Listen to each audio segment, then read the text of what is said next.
Euh, Ce qui est intéressant, c'est de regarder dans cette proportion de décès si nous avons un changement de la proportion de décès. Et donc, dans les années précédentes, la proportion de décès était de 0,92. Cette année est à 0,99. On dit, tiens, la proportion de décès est un peu plus importante. Et bien sûr, la population vieillit.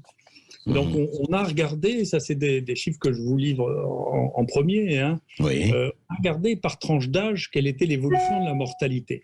Ben, je peux vous dire que pour les gens de moins de 65 ans, il est mort moins de personnes en 2020 qu'en 2019. Moins de personnes.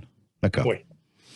Donc, Pour les il moins en de est mort 65 ans. plus Oui. au-delà de 65 et surtout au-delà de 75 ans.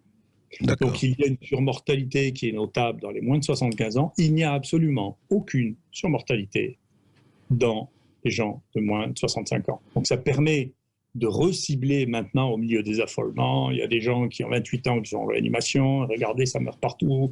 Les gens complètement affolés. Tout ça, il faut ramener tout ça à la réalité et réfléchir en disant, écoutez, si on veut épargner de la mortalité, il faut avoir un plan spécifique sur les EHPAD.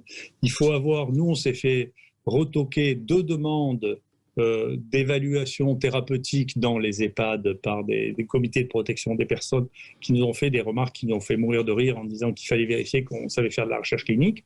Donc il faut revenir sur Terre, essayer maintenant qu'on connaît les problèmes de les cadrer et d'essayer de, effectivement, soigner les gens correctement, d'une part, d'autre part, concentrer des évaluations sur les gens les plus âgés.